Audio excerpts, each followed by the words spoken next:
Bienvenue dans Copier-Coller, l'émission où on copie des trucs stylés de site internet sans une ligne de code ou presque. Et aujourd'hui, on va copier le bouton et les effets de hover de Fretlink, une startup spécialisée dans le transport grâce à Webflow. C'est parti!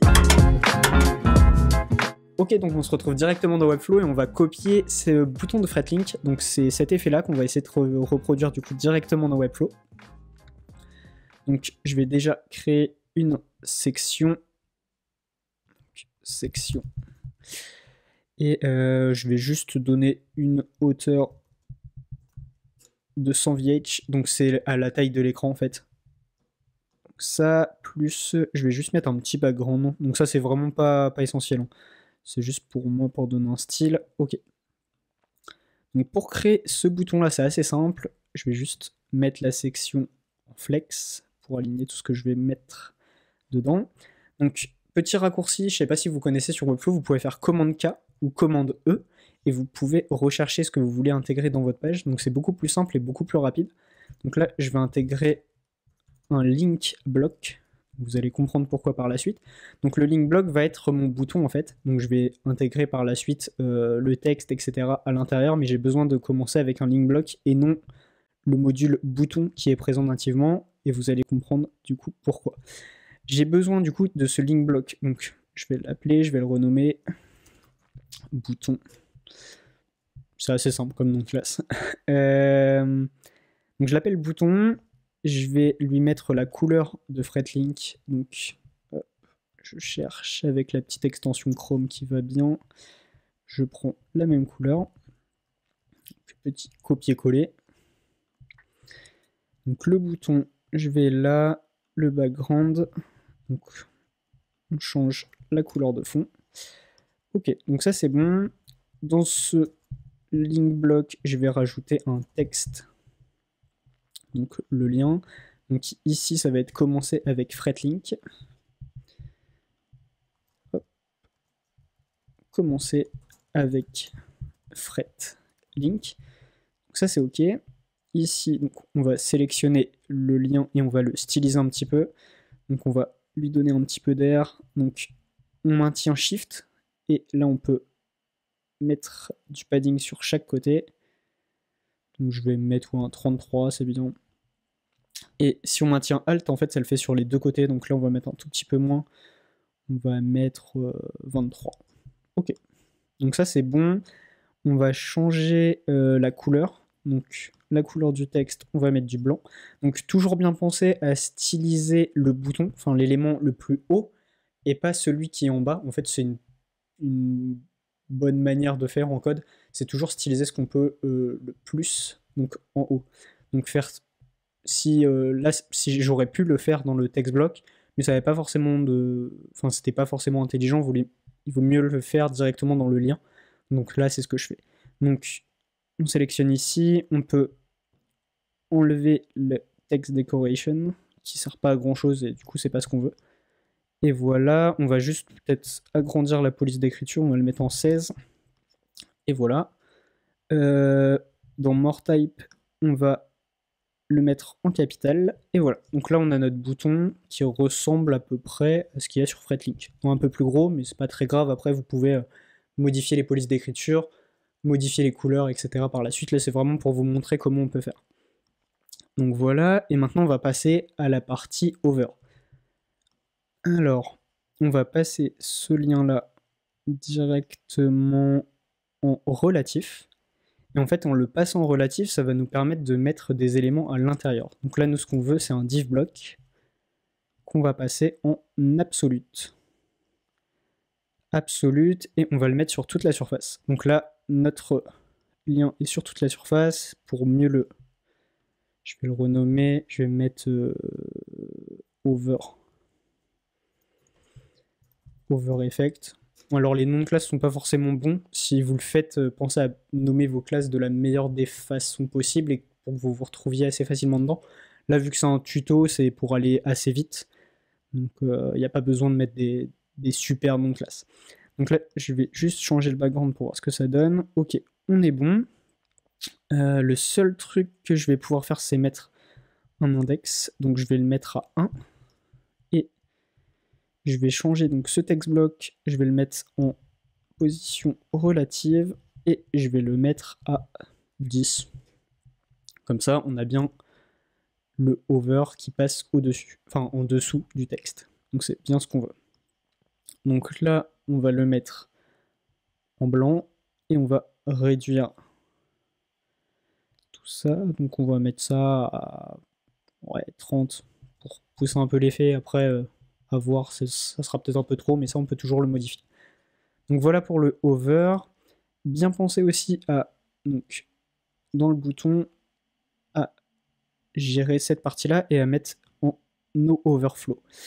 Donc ça va vous permettre, en fait, on va le overflow hidden, et en fait, ça va permettre, en fait, on va jouer sur la position de l'élément over effect, donc de cette div-là.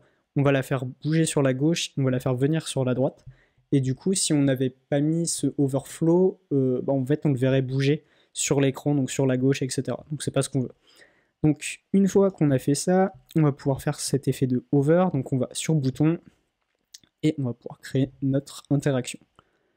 Donc l'interaction se fait au mouse over. La première action, ça va être donc start animation.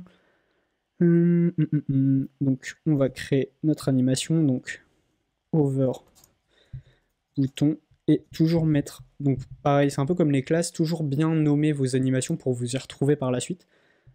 Donc là, over bouton in, c'est ok. Donc nous, ce qu'on veut, donc on va sélectionner ce over effect, action move. Donc ce qu'on veut, c'est le déplacer. Donc de base, on coche set as initial, et le but c'est de dire à quelle position on veut qu'il soit de base. Donc on veut pas qu'il soit visible au début, donc on va mettre 100%. Donc là, on veut qu'il vienne de la gauche, donc on va juste mettre moins et il vient bien de la gauche. 100% en fait c'est lequel de la longueur du bouton. Donc c'est pour ça qu'on met 100% ici.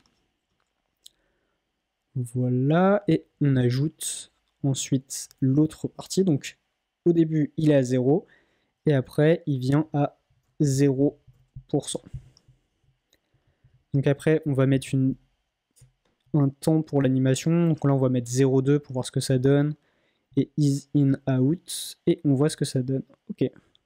Donc là on a notre petite animation qui se fait. Ok. Donc ça c'est good. Ça c'est bon. On va faire du coup l'animation quand on sort du bouton. Donc le out, donc on va start une animation, on prend ça et on va le dupliquer. Hop, et on va mettre du coup out pour pas se perdre. On va juste changer ça, donc les inverser. Donc là on part de 0, donc de là, et on va jusqu'à moins 100. Mais c'est pas ce qu'on veut. Là je crois que sur FretLink, il n'y a même pas d'effet. Enfin, il y a cet effet de hover, et si on part, ça part directement. Donc là en fait, on va pouvoir mettre... Ouais, en fait on va pouvoir mettre directement moins 100%. Directement.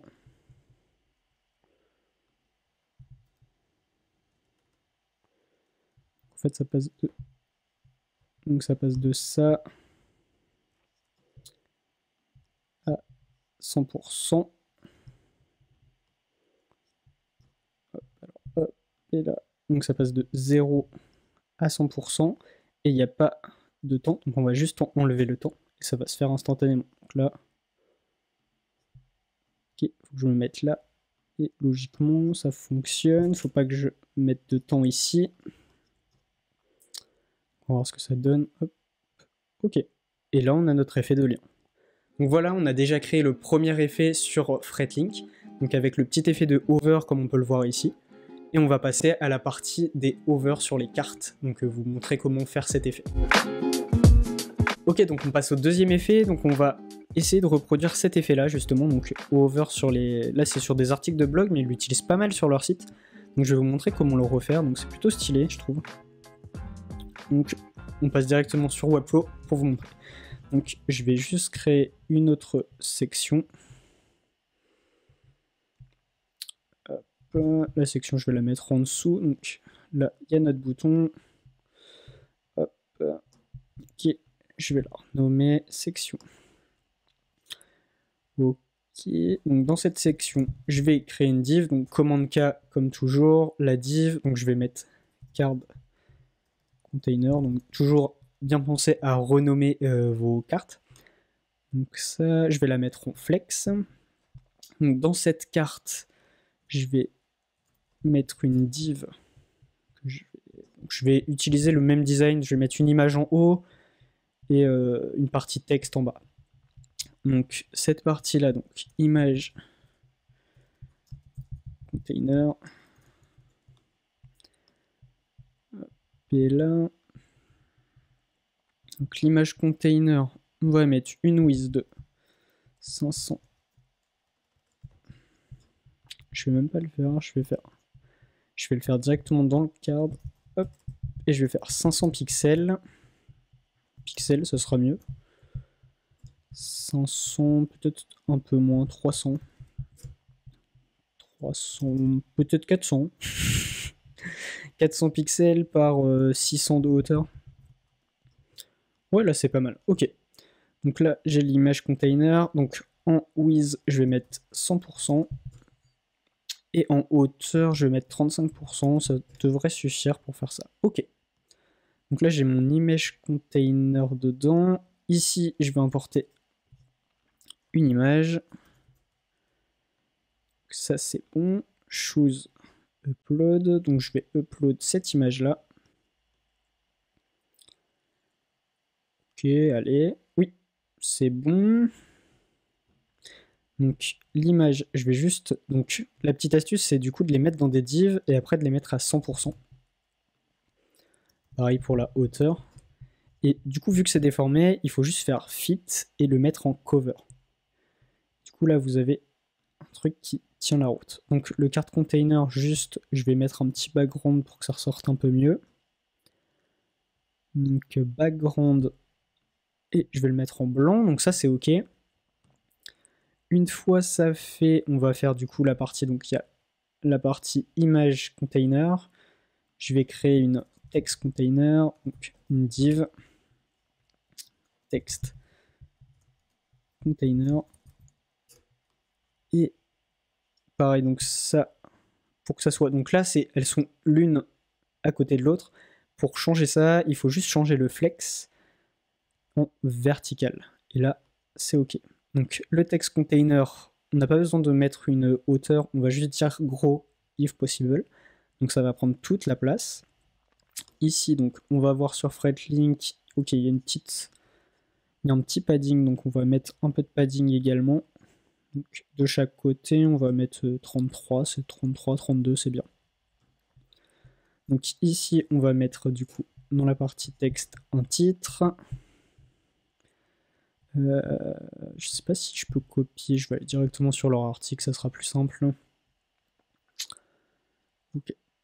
Donc, je vais copier ce texte, si ça veut bien. Ok, ça c'est bon. Donc, je copie le titre. Je vais changer juste. Donc, ça va peut-être pas être un H1, ça va plus être un H3, c'est bien. Ok, donc là, ça va être un H3. Commande K, je vais mettre un paragraphe en dessous. Et en dessous, un text block avec la date. Donc là, je mets pas de date, mais clairement, eux, je crois qu'ils mettent 26 juin 2019. On va mettre ça. 26 juin 2019. Ok, donc ça, c'est bon. Juste, on veut du coup que ça soit en bas. Donc, on va prendre ce paragraphe. On va prendre le text container et on va le mettre en flex également. Vertical, donc pour que tout soit ok. Et le paragraphe, on va lui dire de grossir autant que possible. Ce qui a pour effet de pousser la date en bas. Donc comme ça, peu importe la taille du paragraphe qui sera à l'intérieur, la date sera toujours en bas. Donc voilà pour le truc. Donc là, on a notre carte qui est déjà créée. Maintenant, il faut créer l'effet de hover. Donc on va déjà aller dans notre carte et on va tout simplement prendre les effets et dire hover. Donc quand on passe au-dessus de cette carte, on va activer quelque chose. Et là, ce qu'on veut activer, c'est le box shadow. En fait, c'est assez simple, ça se fait avec les shadows. Donc, on enlève juste le blur, on augmente la distance. Donc, on peut mettre 12 pixels, 15 pixels. 15 pixels, on va dire, pour forcer un peu le trait. Et on va mettre du bleu. Donc là, c'est pas le vrai bleu, mais après, à vous de choisir la bonne couleur. Hop, on va prendre un bleu un petit peu plus joli. Et voilà, donc on a cet effet. Si on regarde, on a bien l'effet. Donc je vais me mettre en mode prévisualisation, mais on a bien l'effet de hover. Le truc, c'est que sur Fretlink, déjà, il y a une petite transition, et en plus, la carte bouge. Donc on va ajouter cette petite transition. Donc le card container, on se met dans le... Donc là, on est passé de hover, on va se mettre dans le normal. Et on va dans transition. Tout simplement, on va choisir le box shadow. Donc en fait, soit vous choisissez, soit si vous savez pas si vous faites plusieurs propriétés et dans vos hover vous mettez plusieurs propriétés, vous pouvez choisir le all properties. Le problème de faire ça, c'est que du coup ça va ralentir votre site internet, donc il vaut mieux toujours choisir l'élément que vous allez prendre. Donc là c'est le box shadow qu'on utilise en 200 is. Donc voilà pour l'animation, et si on regarde, c'est déjà un peu plus propre. Voilà, c'est un peu plus sympa. Maintenant, on va faire du coup l'animation pour bouger la carte. Donc là, on va faire un mouse over, encore une fois. Donc un over, on start une animation. On va faire card over in. Super original les noms de trucs. Donc on va faire un move, donc de base 0 pixel, 0 pixel. Et on va le move à 6 pixels, moins 6, moins 6. Tac. Pareil, encore une fois, on fait un 0,2. Donc là, c'est la durée de votre animation. Donc moi, je vais mettre 0,2 et le type d'animation. Donc un is in out. Souvent, ce que j'utilise, c'est assez simple et ça marche plutôt bien. Donc voilà. Maintenant, il faut juste faire le retour, parce que votre carte revient pas au bon endroit. Donc, on va faire le card over out, tout simplement. Donc, pour cela, on start une animation, on se met ici, on va dupliquer et on va juste inverser, tout simplement. Donc, card over, bien pensé à renommer pour pas vous perdre par la suite. Ok, ça c'est bon. Et du coup, on prend celui de base et on se met là. Et donc là, ça passe de moins 6 à 0 quand on passe. Voilà. Le petit souci, donc là, on voit qu'il y a un petit bug, tout simplement parce que il y a un 0,2 là. Donc là, il faut l'enlever parce qu'en fait, sinon, ça va mettre du coup un petit peu de temps entre l'animation là et là. En fait, c'est là qu'on veut mettre le 0,2. Toujours penser à ça. Si vous ne l'enlevez pas, en fait, vous voyez que ça faisait une sorte de bug et ça faisait pas fluide. Là, ça fait fluide. Voilà. Donc après, à vous de voir si vous mettez des animations plus ou moins longues et comment vous voulez les faire. Il faut tester justement ce que ça donne. Mais toujours penser à bien enlever le temps sur la première, sinon vous allez avoir ce petit bug qui est pas très propre. Donc voilà, on a tout fait. On va pouvoir publier les deux animations, donc le bouton et le card over. Donc le bouton, il est OK. Donc on a bien cet effet. Donc il faudrait peut-être ralentir un petit peu, donc à voir, on pourrait mettre 0,3, etc. Mais sinon ça fonctionne. Et pareil pour le card. Donc il y a bien cet effet. Quand on passe, on a cet effet là. Et voilà, cet épisode de copier-coller est terminé, j'espère qu'il t'a plu. Si tu veux aller plus loin dans tes projets sans avoir à utiliser de code, ou presque, tu peux t'inscrire à ma newsletter, le lien est en description. Je t'envoie un email par semaine sur le no-code. A bientôt pour un nouvel épisode.